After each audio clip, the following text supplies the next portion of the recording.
శుభోదయం మిత్రులారా, వార్తా కథనంపై విశ్లేషణ కార్యక్రమం టీజీటీవీ మార్నింగ్ న్యూస్ కు స్వాగతం. నేను మీ జల్లి సత్య. ముందుగా రాష్ట్రంలో జరుగుతున్న రాజకీయ పరిణామాలను కనుక పరిశీలించినట్టయితే కామారెడ్డి డిక్లరేషన్ లో 42% స్థానిక సంస్థలలో బీసీలకు రిజర్వేషన్ మరి ఇక్కడ అమలు చేసి తీరుతామని చెప్పి మరి ఇక్కడ వాగ్దానం చేసినటువంటి కాంగ్రెస్ మరి ఇక్కడ ఏదైతే చట్టసభల్లో తీర్మానం చేసి చేతులు దులుపుకున్నది, దాన్ని చట్టంగా రూపొందించేందుకు కేంద్రంపై ఇప్పటి వరకు ఒత్తిడి తేకపోగా ఆర్డినెన్స్ పేరుతోటి బీసీలను మరోసారి మోసం చేయడానికి మరి ఇక్కడ ఏదైతే నాటకం ఆడుతూ ఉన్నదని చెప్పి బీసీలు కథన రంగం దొక్కి నిన్న రోజున ఇందిరా పార్క్ వద్ద జరిగిన బీసీ మరి గర్జనలో ఖచ్చితంగా బీసీలకు చట్టబద్ధత కల్పించాలి, ఆర్డినెన్స్ ద్వారా మరి ఇక్కడ బీసీలకు రిజర్వేషన్ అమలు చేయడమే సాధ్యమైనట్టయితే 20 నెలల పాటు ఎందుకు తాత్సారం చేసిరని చెప్పి కూడా నిన్న రోజున మరి ఇక్కడ బీసీ నేతలందరూ కూడా తీవ్రంగా ప్రశ్నించిన పరిస్థితి. మరోవైపు చూసుకున్నట్టయితే ప్రభుత్వం ఇప్పటి వరకు ఏ ఒక్క హామీని కూడా నెరవేర్చకపోగా కేవలం ఇక్కడ డైవర్షన్ పాలిటిక్స్ తోటే మరి ఇక్కడ గట్టెక్కే ప్రయత్నం చేస్తా ఉన్నదని, ఖచ్చితంగా బీసీలతోటే మరి ఇక్కడ కాంగ్రెస్ ను ఖతం చేయక తప్పది అని చెప్పి 42% రిజర్వేషన్ కనుక అమలు చేయని పక్షంలో బీసీలే కాంగ్రెస్ ను భూస్థాపితం చేస్తారని చెప్పి కూడా హెచ్చరించడం జరిగింది. నిన్న జరిగిన మరి ఇక్కడ బీసీ గర్జనకు సంబంధించి మరి ఇక్కడ ఇందిరా పార్క్ బీసీ సభకు మంత్రి నుంచి కూడా భారీగా మన బీసీ శ్రేణులు తరలి వెళ్లిన పుట్ట మధుకర్ గారు మంత్రి మాజీ ఎమ్మెల్యే గారి ఆధ్వర్యంలో మరి ఇందిరా పార్క్ బీసీ సభకు భారీగా తరలి వెళ్లిన బీఆర్ఎస్ నాయకులు ఇందిరా పార్క్ వద్ద backward classes public representative forum వెనుకబడిన తరగతుల ప్రజాప్రతినిధుల వేదిక ఆధ్వర్యంలో మంగళవారం నిర్వహించిన బీసీ సభకు మంత్రి మాజీ ఎమ్మెల్యే పుట్ట మధుకర్ ఆధ్వర్యంలో మంత్రి నియోజకవర్గంలోని బీఆర్ఎస్ నాయకులు మాజీ ప్రజాప్రతినిధులు పెద్ద ఎత్తున తరలి వెళ్లారు. బీసీసీఎఫ్ వెనుకబడిన తరగతుల ప్రజా ప్రతినిధుల వేదిక ఉమ్మడి ఆధ్వర్యంలో స్థానిక సంస్థల ఎన్నికల్లో 42% బీసీలకు రిజర్వేషన్ అమలు చేసిన తర్వాతే స్థానిక ఎన్నికలు నిర్వహించాలని హైదరాబాద్ ఇందిరా పార్క్ వద్ద బీసీల మహాధర్నాలో బీసీ సభ కార్యక్రమంలో మంత్రి మాజీ ఎమ్మెల్యే పుట్ట మధుకర్ పాల్గొని తన మద్దతు ప్రకటించారు. మరి ఇక్కడ ఈ కార్యక్రమంలో చూసుకున్నట్టయితే పలిమల, మాదేపూర్, అదేవిధంగా కాటారం, మహాముత్తారం, మల్హర్, మంతని, ముత్తారం, మరి ఇక్కడ కమాన్పూర్, రామగిరి నుంచి అనేక మంది బీసీ ప్రతినిధులు ఈ సభకు వెళ్లి తమ సంఘీభావం ప్రకటించడం జరిగింది. వార్తా కథనం చూసుకున్నట్టయితే ముందుగా నమస్తే తెలంగాణలో బీసీ కోటా రాకుంటే కొట్లాటే కాంగ్రెస్ సర్కార్కు బీసీ నేతల హెచ్చరిక. మోసం చేస్తే కాంగ్రెస్ కు మరణశాసనం ఖాయం. దేశంలో బీసీలకు ద్రోహం చేసింది అస్తంపాటి. 42% కోటాకు చట్టబద్ధత కల్పించాల్సిందే, లేదంటే కాంగ్రెస్ సర్కార్ కు బీసీలే బుద్ధి చెప్తారు. అబద్దాలతో మభ్యపెడితే తిరుగుబాటు తప్పదు. శాసనమండలిలో ప్రతిపక్ష నేత సిరికొండ ఆగ్రహం. ఇందిరా పార్క్ వద్ద బీసీ పిఎఫ్ మహాధర్మ సక్సెస్. రాష్ట్రం నలుమూల నుంచి తరలివచ్చిన బీసీలు, హాజరైన మేధావులు, ప్రజా సంఘాల నాయకులు అని చెప్పి మరి ఇక్కడ బీసీ కోటా రాకుంటే ఖచ్చితంగా కొట్టాడ తప్పదు. ఏదైతే ఆర్డినెన్స్ ద్వారా చేతులు దులుపుకుందామని చూస్తా ఉన్నది, జీవోలు ఇచ్చి మరి ఇక్కడ ఏదైతే చట్టబద్ధత లేకుండా ఇలా హడావిడిగా ఏదైతే ఎన్నికలు వెళ్ళడానికి ప్రయత్నం చేస్తా ఉన్నదో మరి ఇక్కడ కాంగ్రెస్ ఖచ్చితంగా 42% కల్పించకుంటే పూర్తి బాధ్యత కాంగ్రెస్ వహించాలని చెప్పి నిన్న రోజున మాజీ జస్టిస్ ఈశ్వరయ్యతో పాటు మరి ఇక్కడ మాజీ ఐఏఎస్ చిరంజీవులు, అదేవిధంగా మరి ఇక్కడ ఏదైతే శాసన మండలిలో ప్రతిపక్ష నేత సిరికొండ మధుసూదన్ సారి కూడా తీవ్రంగా ఆగ్రహం వ్యక్తం చేసిన పరిస్థితి. కోటాను ఎగ్గొట్టే కుట్రలు జస్టిస్ ఈశ్వరయ్య. ముఖ్యమంత్రి అంటే ఒక రెడ్లకే కాదు, బీసీలకు రాష్ట్ర ప్రజలందరికీ అనే విషయాన్ని రేవంత్ రెడ్డి గుర్తుంచుకోవాలి. ఆయన బీసీలకు అందించిన కాగడాను పట్టుకుని హక్కులను సాధించుకోవాల్సిన సమయం ఆసన్నమైంది. ఈ యుద్ధానికి నాంది పలుకుదామని పిలుపునిస్తే దామాషా ప్రకారం ఇవ్వాలని చెప్పి మరి ఇక్కడ మాజీ ఐఏఎస్ చిరంజీవులు డిమాండ్ చేసిన బీసీ రిజర్వేషన్ల సాధన కోసం పెద్ద సంఖ్యలో ధర్నాకు తరలి వచ్చిన వారి చైతన్యం చూస్తూ ఉంటే తెలంగాణలో త్వరలోనే బీసీ రాజ్యం వచ్చే సమయం ఆసన్నమైనట్టు కనిపిస్తున్నదని, బీసీలకు 42% కోటా సరిపోదు, జనాభా దామాషా ప్రకారం 60% రిజర్వేషన్లు ఇవ్వాలని డిమాండ్ చేశారు. ఇక దగా చేసింది కాంగ్రెస్ అని చెప్పి ఏదైతే శాసన మండలిలో ప్రతిపక్ష నేత సిరికొండ మధుసూదనాచారి మాట్లాడుతూ బీసీలు భారతదేశంలో 2వ శ్రేణి పౌరులుగా జీవిస్తున్నారంటే ఇందుకు కాంగ్రెస్ పార్టీ కారణం. 60 ఏళ్లు అధికారం వెలుగబెట్టి కులగణన చేయకుండా, బీసీ మంత్రిత్వ శాఖ ఏర్పాటు చేయకుండా, సంపద సృష్టిలో భాగస్వామ్యం చేయకుండా దగా చేసిందే కాంగ్రెస్ ప్రభుత్వం అని చెప్పి మరి ఇక్కడ పెద్ద ఎత్తున బీసీలు అయితే మరి ఇక్కడ కథన రంగం దొక్కిండ్రు. ఖచ్చితంగా రాబోయే రోజులలో బీసీలు చైతన్యవంతులై ఖచ్చితంగా బీసీలను ఎవరైతే మోసం చేస్తా ఉన్నారో అది ఏ పార్టీ అయినా కూడా దాన్ని బొందబెట్టడానికి సిద్ధంగా అయినరు అనే విషయాన్ని అయితే మనం ఇక్కడ తేటతెల్లం చేస్తున్నది. మరి ఇక్కడ చూసుకుంటే 42% కాదు 60% కావాలి మాకు దామాషా ప్రకారం. అసలు స్థానిక సంస్థల్లో కాదు, చట్టసభల్లో బీసీలకు రిజర్వేషన్ వచ్చిన రోజే బీసీలకు సమన్యాయం జరుగుతుంది. ఇలా ఏదైతే బిస్కెట్లు వేసినట్టేసి పదవులు వాళ్ళు అనుభవిస్తా ఉన్నారు. స్థానిక సంస్థలే కాదు, స్థానిక సంస్థల్లో అమలు చేయడంతో పాటు రాబోయే రోజులలో చట్టసభల్లో కూడా అమలు చేయాలి. ఈ దిశగా కూడా బీసీలంతా కూడా ఏకమై పోరాటం చేసి సాధించుకోవాల్సిన అవసరం ఉన్నది. ఎంఆర్పీఎస్ వాళ్ళు ఏ విధంగా అయితే మరి ఇక్కడ మాదిగ రిజర్వేషన్ పోరాట సమితిని ఏబిసిడి సాధించిండ్రో వాళ్ళు 30 ఏళ్ల పాటు కష్టపడ్డారు. కానీ బీసీలంతా ఐక్యమైతే 30 ఏళ్ళు అవసరం లేదు. ఎందుకంటే నిర్ణయాధికారం అంతా కూడా బీసీల చేతుల్లోనే ఉన్నది కాబట్టి ఒక్క ఎలక్షన్లలో మరి ఇక్కడ ఏదైతే మన బీసీలను వ్యతిరేకించే పార్టీ ఏదైతే ఉన్నదో దానికి బుద్ధి చెప్తే చాలు 5 సంవత్సరాలు మళ్ళా టర్మ్ తిరిగేలోపు మనకు బీసీలకు చట్టబద్ధత వస్తుంది, చట్టసభల్లో కూడా రిజర్వేషన్ వస్తుంది. ఈ దిశగా పార్టీలను వీడి బీసీలంతా ఐక్యం కావాలి. ఏ పార్టీ బీసీలకు చట్టసభల్లో రిజర్వేషన్ కల్పిస్తా అంటే ఆ పార్టీ కనుక మనం అండదండగా ఉండి ఆ పార్టీని మన భుజాన్ని ఎత్తుకొని ఆ పార్టీని కనుక గెలిపించినట్లయితే ఖచ్చితంగా మనకు ఏదైతే చట్టసభల్లో రిజర్వేషన్ వస్తుంది. చట్టసభల్లో రిజర్వేషన్ వచ్చిన రోజే మనకు రాజ్యాధికారం సాధ్యమైతే తప్ప ఈ స్థానిక సంస్థలలో మరి ఇక్కడ ఏదైతే 32 జిల్లా పరిషత్తులు ఉన్నాయి, ఆ 32 జిల్లా పరిషత్తులకు 32 జిల్లా పరిషత్తులు బీసీలు అయినా కూడా రాజ్యాధికారం అందుకునే అవకాశం మనకు ఉండదనే విషయాన్ని మనం ఇక్కడ గమనించాలి. రాష్ట్రంలో ఎంపీటీసీ స్థానాలు 5773. ప్రాదేశిక లెక్కలు తెలిసిన పిఆర్ఆర్డి అధికారులట 2019లో ఏ విధంగా ఉండే, 2025 ఏ విధంగా ఉన్నాయంటే జిల్లా పరిషత్తులు 32 ఉండే, మరి ఇక్కడ కష్టపడికి 31 అయినాయి. మొత్తం 33 జిల్లాలు. 33 జిల్లాలో ఒకటి అర్బన్ జిల్లా తీసేస్తే 32 ఉండే. ఇప్పుడు ఈ 33 జిల్లాలలో 2 అర్బన్ జిల్లాలు అయిపోతా ఉన్నాయి. అంటే మరి అక్కడ మేడ్చల్ లాంటి జిల్లా కనుమరుగు కాబోతా ఉన్నది, అది కూడా అర్బన్ జిల్లాగా మారబోతా ఉన్నది. అదేవిధంగా మండల పరిషత్తులు 539 ఉంటే ఇప్పుడు మరి కాంగ్రెస్ ప్రభుత్వం వచ్చిన తర్వాత మరిన్ని పెంచింది, 566 చేరింది. గ్రామ పంచాయతీలను తగ్గించింది, 12,769 గ్రామ పంచాయతీలు ఉంటే 9 గ్రామ పంచాయతీలు తగ్గినాయి. అదేవిధంగా వార్డుల సంఖ్య కూడా సుమారు 1000కి పైగా వార్డులు తగ్గినాయి. అదేవిధంగా జడ్పీటీసీ సభ్యులు 539 నుంచి 566కు పెరిగినాయి. 5,847 ఉన్న ఎంపీటీసీలు 5,773కి వచ్చినాయి. మొత్తానికైతే 2019, 2025లో ముఖ చిత్రం మారింది. రిజర్వేషన్లు అన్ని కూడా మారబోతా ఉన్నాయి. 42% రిజర్వేషన్ తోటి జీవో దేబోతా ఉన్నది. ఈ జీవోకు చట్టబద్ధత ఎంత అనేది వదిలేస్తే ముందుగా రిజర్వేషన్ ప్రకటించడానికైతే అన్ని తారుమారయ్యే అవకాశం ఉన్నది. ఆ తర్వాత ఎవరైనా కోర్టుకు పోతే ఏదైతే ఆ ఎన్నిక కనుక ఆగినట్టయితే మళ్ళీ పాత పద్ధతిలో ఎన్నిక నిర్వహించాలంటే మళ్ళీ కూడా రిజర్వేషన్లు మారే అవకాశం ఉంటాయి. కాబట్టి ఆశావాహులు ఇప్పుడే తొందరపడి మరి ఇక్కడ రిజర్వేషన్ అనుకూలించిందని చెప్పి పైసలు విచ్చలవిడిగా ఖర్చు చేయడం ఆగండి, పొదుపుగా మారండి. మరి ఇక్కడ ఏదైతే అవకాశం కోసం వేచి చూడండి, నోటిఫికేషన్ వచ్చే వరకు కూడా వేచి చూడండి. రిజర్వేషన్ వచ్చిన వెంటనే మరి ఇక్కడ సంబరాలు జరుపుకొని మీరు పైసలు కనుక ఏదైతే వెదజల్లినట్టయితే, ఖర్చులు వెదజల్లినట్టయితే మరి మీకు ఇబ్బంది జరిగే అవకాశం ఉన్నాయి. కాబట్టి నోటిఫికేషన్ వచ్చే వరకు అందరూ కూడా వేచి ఉండాలి. రాజ్భవన్ ఆర్డినెన్స్ ముసాయిదా పంపిన రాష్ట్ర న్యాయశాఖ అధికారులతో చర్చించిన గవర్నర్ నిర్ణయంపై సర్వత్రా ఉత్కంఠ ఆమోదం తెలిపితే 42% బీసీ రిజర్వేషన్ అని చెప్పి మరి ఆర్డినెన్స్ అయితే తీసింది. కానీ మరి అక్కడ ఏదైతే రాష్ట్రపతి దగ్గర మనకు సంబంధించిన బిల్లు పెండింగ్ లో ఉన్నది, మరి అది పార్లమెంట్ పంపి పార్లమెంటులో దానికి సంబంధించిన చట్టబద్ధత తీసుకురావాల్సిన అవసరం ఉన్నది. అప్పుడు ఎవరు ఏం చేసినా కూడా తమిళనాడులో ఏ విధంగా అయితే మరి ఇక్కడ రిజర్వేషన్ అమలైతే ఉన్నదో మనకు కూడా ఆ విధంగా రిజర్వేషన్ అమలయ్యే అవకాశం ఉన్నది. ఇప్పటికే మరి ఇక్కడ ఖచ్చితంగా 50% రిజర్వేషన్ దాటకూడదని సుప్రీం గైడ్ లైన్స్ ఉన్నాయి. కాబట్టి ఈ జీవో, ఈ ఆర్డినెన్స్ ఎంతవరకు ఆపగలుగుతుంది? ఇదే ఆపగలిగే ఉంటే ప్రతి దగ్గర కూడా ఆర్డినెన్స్ ద్వారానే రిజర్వేషన్లు పెంచుకునే అవకాశం ఉంది. అప్పుడు సుప్రీంకోర్టు ఇచ్చిన దాని తీర్పుకు విలువే ఉంటది. మరి ఇక్కడ చూసుకున్నట్టయితే తొందరగా దీన్ని గట్టెక్కే ప్రయత్నం చేయాలని కేవీఎట్లు వేసి గట్టెక్కాలని చూస్తా ఉన్నారు. కానీ మరి ఇక్కడ ఏదైతే మరి అగ్రవర్ణానికి సంబంధించిన వాళ్ళు ఉన్నారో మేము రిజర్వేషన్ కోల్పోతున్నామని ఖచ్చితంగా సర్పంచులు, ఎంపీటీసీలు, ఆశావాహులు మరి ఇక్కడ కోర్టుకు పోయే ప్రమాదం ఉన్నది. కాబట్టి మరి ఈ రిజర్వేషన్ ఏదైతే 42% రిజర్వేషన్ అమలు మీద నీళ్లు అయితే అలుముకున్న పరిస్థితిని మనం ఇక్కడ ప్రధానంగా గమనించాలి.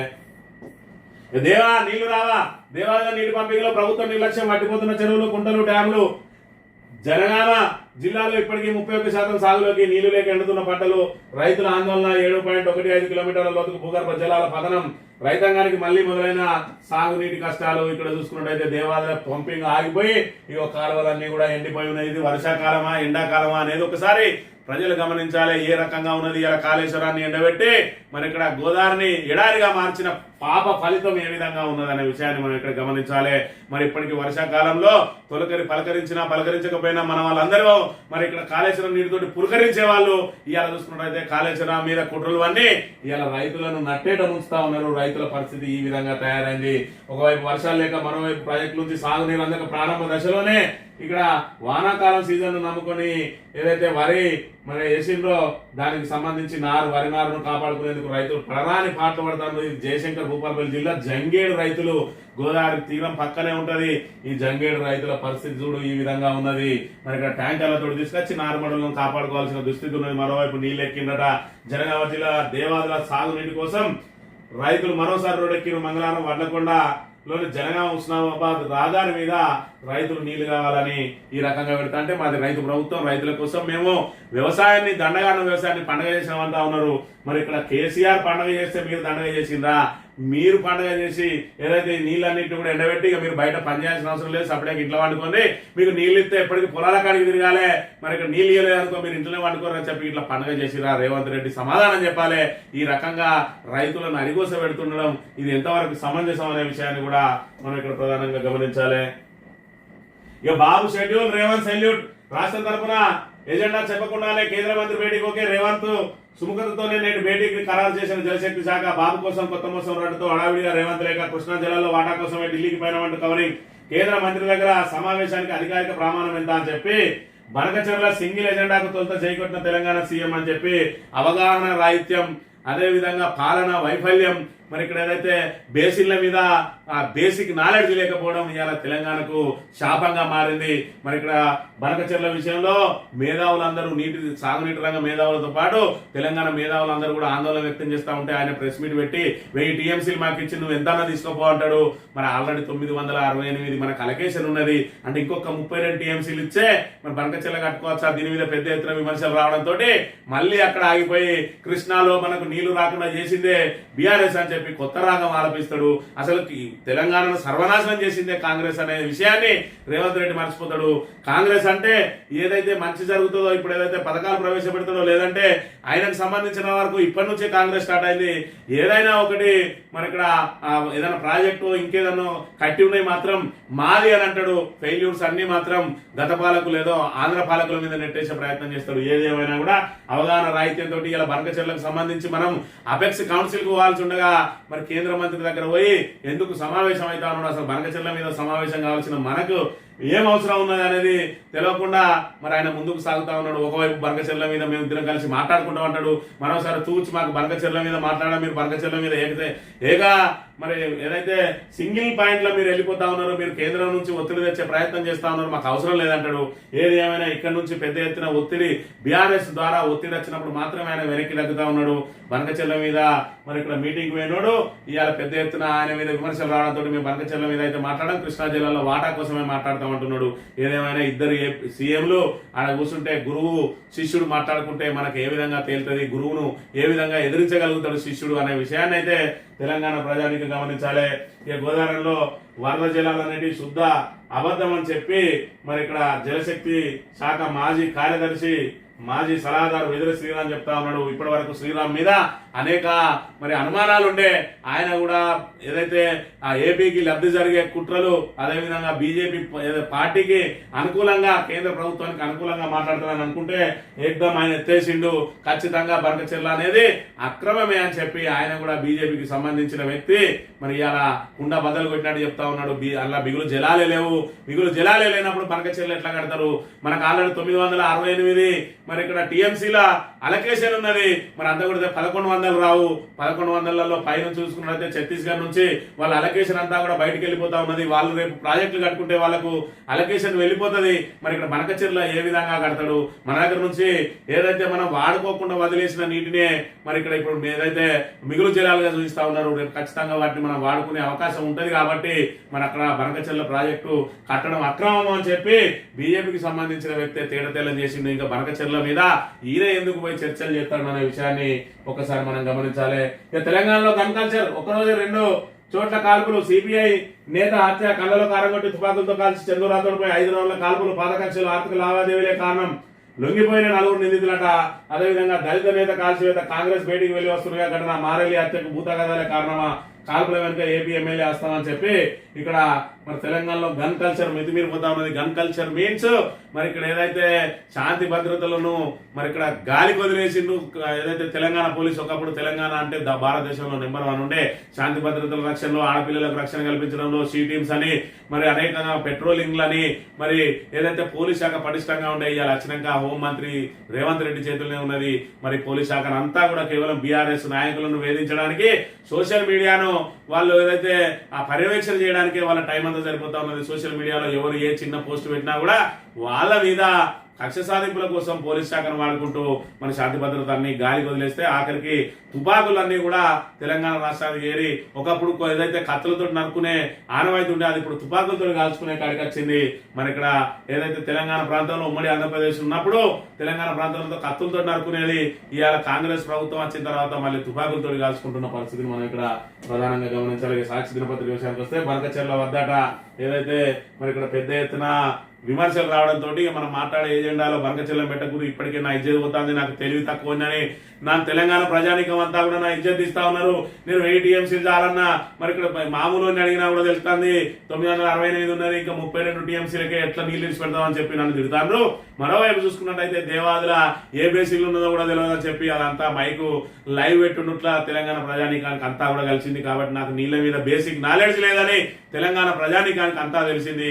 ఇక బనకచెర్ల నుండే ఉంటే నన్ను మరి ఇక్కడ బండకేసి పాత్ర కాబట్టి బనకచెర్లను తీసేది బాబు అని చెప్పి మరి ఇక్కడ ఈయన బతిమాలుకుంటా ఉన్నాడు. బనకచెర్ల మీదనే చర్చ లేకపోతే అసలు సీఎంల భేటీ ఎందుకు, కృష్ణా మీదనే మాట్లాడాలంటే మరి అక్కడ మనకు ఆల్రెడీ కోర్టులో పెండింగ్ లో ఉన్నది. ఆ కోర్టుకు సంబంధించి మనం ముందుకు సాగే ప్రయత్నం చేయాలి, లేకపోతే కేఆర్ఎంపీ ముందు కూర్చొని మాట్లాడాలి. కానీ ఈ సీఎంల భేటీ వెనుక ముందర చెప్పేదోటి వెనుక జరిగేదోటి అనే విషయాన్ని అయితే మనం ఇక్కడ ప్రధానంగా గమనించాలి.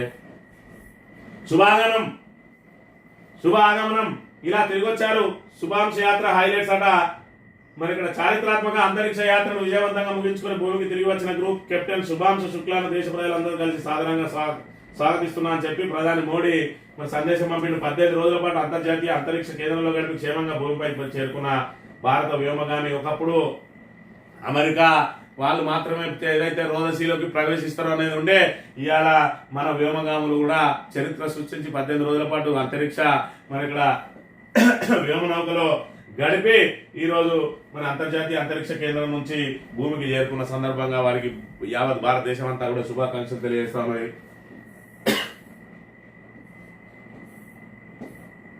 ప్రపంచ దేశాలతోనే పోటీ సీఎం రేవంత్ మంచి పారిశ్రామిక విధానాలతో ముందడుగు. బల్క్ డ్రగ్స్ రాజధానిగా హైదరాబాద్ రాబోయే రోజుల్లో డేటా సిటీగా మారనున్న నగరం జీనో వ్యాలీలో ఐకార్ కొత్త యూనిట్ భూమి పూజ అని ప్రపంచ దేశాలతోటే పోటీ అట. పక్క రాష్ట్రాలతో దేశాలతో కాదు పోటీ. ఎందుకంటే ఇప్పటికే మనం దివాళా తీసినాం, మనకు ఎక్కడ అప్పు పుడతలేదు, చెప్పులు ఎత్తుకపోయేటట్టు చూసినట్టు చూస్తాను. కానీ మనం ప్రపంచ దేశాలతో పోటీ.